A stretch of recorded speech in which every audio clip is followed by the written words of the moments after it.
नमस्कार, मेघाज मराठी रेसिपीमध्ये आज आपण राघवदास लाडू बनवत आहे। त्यासाठी आपण एक कढई आहे ती गरम करायला ठेवली आहे। त्यात आपण एक चमचा असं साजूक तूप आपण टाकत आहे। हा छोटा चमचा आहे म्हणून मी 2 चमचे टाकलेले आहे आणि त्यात आपण एक वाटी एवढं बेसन पीठ घेतलेलं आहे। ते आपण खमंग बारीक गॅस करून भाजून घ्यायचं आहे।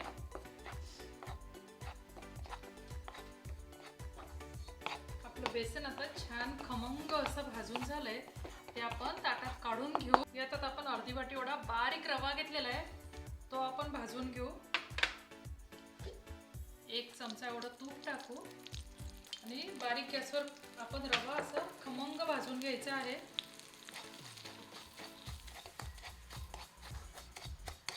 आपला रवा आता बदामी रंगावर भाजलाय आपण। आता आपण यात अर्धी वाटी एवढा खोबऱ्याचा किस टाकायचा आहे, म्हणजे आपला रवाही थोडासा आणखी भाजला जाईल आणि त्यासोबत खोबरा किसही छान परतला जाईल। आपलं रवा आणि खोबरं छान भाजून झालंय, ते आपण एका ताटात काढून घेऊ। आपण आता याच्यासाठी एक वाटी एवढी साखर घेतलेली आहे आणि अर्धी वाटी एवढं आपण पाणी घेतलेलं आहे, म्हणजे आपली साखर पुढे एवढं पाणी घ्यायचं आहे आणि याचा आपल्याला 2 तारी असा पाक तयार करून घ्यायचा आहे। आपली साखर मेल्ट झाली तर आपण थोडेसे 2-4 काड्या अशा केशरच्या टाकलेल्या आहेत। थोडे आपण यात मनुका टाकू, म्हणजे गरम पाण्यात मनुका टाकले की आपले मनुका छान फुलतात। आणि बदाम काजूचे आपण काप करून घेतलेले ते आपण यात टाकायचे आहे।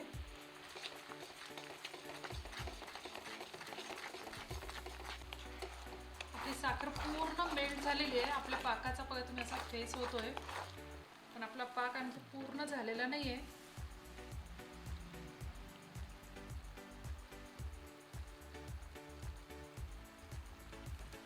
तुम्ही बघू शकता याची कुठलीच अशी तार तयार होत नाहीये। आपल्याला पाक थोडा 5 मिनिटं आणखी शिजवून घ्यायचा आहे। आपण एकदा परत पाक चेक करून घेऊ।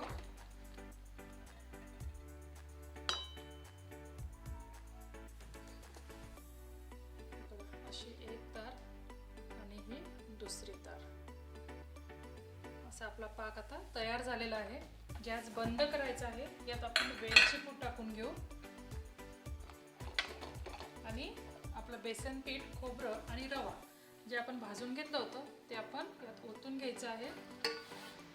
आता आपण हे मिश्रण अर्धा तासासाठी असंच करून द्यायचं आहे। नंतर आपण याचे लाडू बांधणार आहे, कारण की आपण जो रवा घेतलेला आहे त्याला फुगायला थोडा वेळ लागतो आणि आपले लाडूही थोडे थंड होतील तोपर्यंत, म्हणजे आपल्याला वळायलाही काहीच त्रास होणार नाही। आता आपण याच्यावर झाकण ठेवायचं आणि हे अर्धा तास असंच ठेवून द्यायचं। अर्धा तास झालेला आहे। आपलं मिश्रणही छान गार झालं, आपला रवाही त्यात छान मुरलेला आहे। यात थोडेसे आपल्याला गोळे असे गाठी झाल्यासारखे वाटले तर ते आपण अशा हातानं काढून घ्यायच्या। त्यात वरतून आपण थोडंसं ड्रायफ्रूट टाकण्यासाठी गार्निशिंगसाठी ठेवलेलं आहे, थोडेसे गुलाब पाकळ्या ठेवलेले आहे। असं लाडू आपण हातावर घेतला, थोडंसं आपण चोळून घ्यायचं, याचा लाडू छान वळून घ्यायचा। तुम्ही तुमच्या आवडीप्रमाणे छोटे मोठे असे आकाराचे लाडू तयार करू शकता। बघा किती पटकन असे लाडू तयार होतात याचे। असं आपण याचे लाडू तयार करून घेऊ।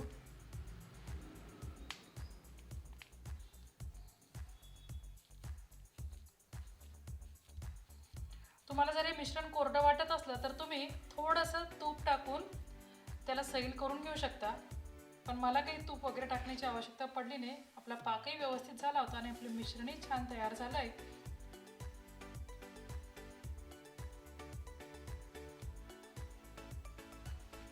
अशा प्रकारे आपले राघवदास असे लाडू तयार झालेले आहेत। या लाडूला राघवदास लाडू असे का म्हणतात तर सीता स्वयंवरासाठी श्री लक्ष्मण मिथिले आणि राम मिथिलेत आले होते। श्रीराम येणार म्हणून गोड पक्वान्न केली। मिथिलेत प्रवेश होताच लक्ष्मणाला भूक लागली, तर तेव्हा नैवेद्याचा प्रथम लाडू हा लक्ष्मणानं खाल्ला होता आणि लक्ष्मण हा श्रीरामाचा दास भक्त होता, त्यामुळे या लाडूला राघवदास लाडू असे म्हणतात।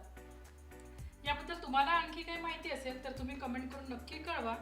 अशा प्रकारे आपले हे लाडू तयार आहेत। ही रेसिपी तुम्ही या रेसिपीला लाईक करा, शेअर करा, सबस्क्राईब करा। थँक्यू.